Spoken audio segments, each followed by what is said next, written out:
Salve, salve pessoal, deixe seu like neste vídeo, inscreva-se aqui no canal caso você não seja inscrito, a gente fala muito sobre Flamengo por aqui. E eu quero falar, e nunca vou deixar passar, algo que desrespeite o Flamengo, e que diga respeito ao Flamengo também, que é publicado na grande imprensa, tá? E quero falar mais uma vez sobre a jornalista palmeirense do UOL Esporte, a Alicia Klein, né? Que, na minha visão, desrespeitou o Flamengo e o próprio torcedor do Flamengo ao falar sobre o risco de enaltecer o Flamengo por qualquer coisa ou algo nessa linha, numa coluna publicada nesta sexta-feira, neste portal de internet, que é muito bom, diga-se, né? Tem vários amigos, companheiros lá e tal, e sou um consumidor, por isso li a coluna e quero expressar aqui a minha indignação com essa história toda, tá? Eu não vejo problema nenhum que o Flamengo seja enaltecido pela grande atuação que teve diante do Cruzeiro na última quarta-feira pelas oitavas de final da Copa Libertadores da América. Atuação esta, aliás, que no primeiro tempo me lembrou a partida que o Flamengo fez contra o Grêmio naquele 5-0 da semifinal da Copa Libertadores da América de 2019. Me lembrou as atuações do time de Jorge Jesus, tá? Foi uma atuação magnânima do Flamengo. E no texto, ela escreve até que o sarrafo do futebol brasileiro está muito alto por causa de craques que o Brasil teve, eu não vou elencá-los aqui. Ela cita o Zico, inclusive, e tal. E eu queria dizer que o Flamengo ou o futebol brasileiro nunca mais terá um Zico. O Zico nasce uma vez, tá? Não haverá um novo Zico no futebol brasileiro.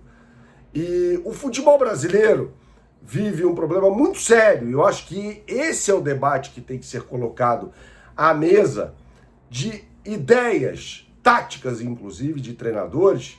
Por isso até a gente vê no próprio Palmeiras, time pelo qual ela torce, um técnico estrangeiro.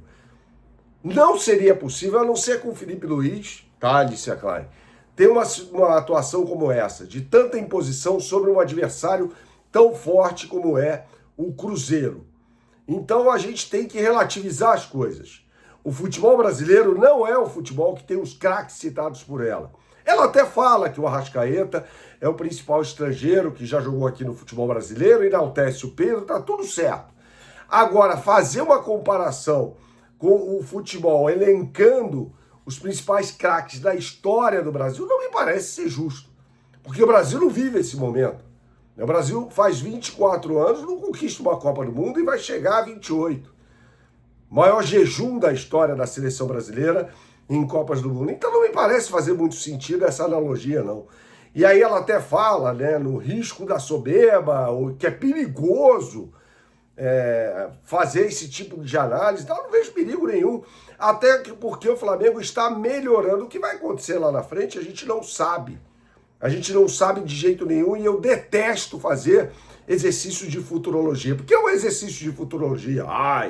E eu estaria enganando você se eu falasse assim: não, o Flamengo vai ganhar a Libertadores, tal, o Flamengo vai ganhar o Campeonato Brasileiro. Não, gente, não. O que a gente faz, a análise é o que a gente vê até aqui, a gente critica quando tem que criticar e elogia quando tem que elogiar. Então não dá para falar neste momento que o Flamengo vai ser campeão de alguma coisa com absoluta certeza. Não, o que a gente tem é um time que está jogando muito bem, depois de ter ficado fora dos jogos da Copa do Brasil, teve tempo para treinar e melhorou nos últimos 4 jogos. Contra Vitória, Cruzeiro, Mirassol e Cruzeiro de novo. Ou seja, a gente tem um recorte interessante aqui de uma clara melhora do Flamengo, e eu que posso falar nesse momento é que o Flamengo joga o melhor futebol da América do Sul. Se isso vai ser o suficiente para colocar o Flamengo numa decisão de Libertadores da América ou para fazer o Flamengo ganhar um título de Libertadores da América, eu não vou entrar nessa. Não cabe a mim fazer um exercício de futurologia. Eu sou um analista. Sou repórter também, trago informações aqui para você, tá? Mas eu sou um analista do que eu vi e do que eu estou vendo, não daquilo que eventualmente eu vou ver lá na frente. Então é preciso ter, como ela diz, cuidado com esse tipo de análise, porque pode não dizer respeito à realidade. Porque a realidade se impõe neste momento, não lá na frente. Lá na frente a gente vai ver a realidade se impondo. Então pode ser que o Flamengo seja desclassificado, qual o problema? O que temos é um jogo do Flamengo, que muito provavelmente será um jogo, não, um confronto com o Independente Del Valle, uma equipe que faz um trabalho muito interessante na América do Sul desde 2016, um pouquinho antes de 2016, quando chegou à final da Libertadores pela primeira vez, ainda sob o comando do uruguaio Pablo Repeto, que hoje dirige o Santa Fé, né? E depois teve Miguel Ángel Ramírez, ganhou no meio do caminho 2 Copas Sul-Americanas em 2019 e 2022. Cara, calma! Então não vejo perigo. Gente, imagina citar que é um perigo fazer uma exaltação ao time do Flamengo nesse momento. Que isso?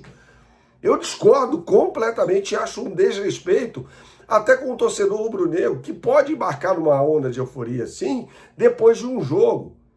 Não tem problema nenhum. Depois de um jogo em que o Flamengo se impôs categoricamente sobre um adversário muito qualificado, muito melhor, por exemplo, do que o Cerro Porteño do Palmeiras, time para o qual ela torce, está tudo certo, que não está jogando bolhufas, absolutamente nada.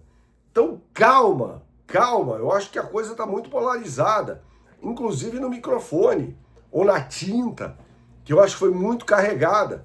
Ela carregou na tinta nessa coluna aí. Eu acho que não faz sentido fazer uma comparação com craques do passado, não. Porque o Flamengo tem seus craques. E o Flamengo vem se mostrando um time bem treinado pelo Leonardo Jardim. E olha que eu já fui um crítico feroz do Leonardo Jardim. Feroz, tá? Então, por algumas atuações aí que o Flamengo teve contra São Paulo, Internacional, que a mim não convenceram. E aí a gente critica. Aí a gente critica. E não tem problema nenhum criticar. Quando o Flamengo merecia ser criticado, ele escreveu uma coluna falando sobre isso. Não me pareceu, eu não me lembro. Se alguém aqui se lembrar, eu fico absolutamente quieto. Estou sendo humilde para dizer que eu não me lembro. Não me lembro.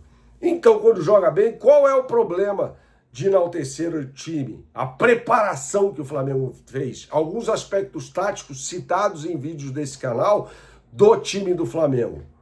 Qual o problema de fazer isso? Chegar e falar, pô, o Flamengo jogou pra cacete contra um time bom pra caramba, que é o do Cruzeiro, enquanto o Palmeiras não tá jogando absolutamente nada. O Palmeiras tá mal. Passou pelo Cerro Porteño, que é um time horroroso, com o Carlos Miguel dando chutões na reta final da partida. Então, calma. Eu acho necessário a gente expor esse tipo de situação para que você, torcedor do Flamengo que me assiste nesse momento, possa, sim, ter a liberdade, entre aspas, de enaltecer o seu time. Saudações, até a próxima e tchau, tchau.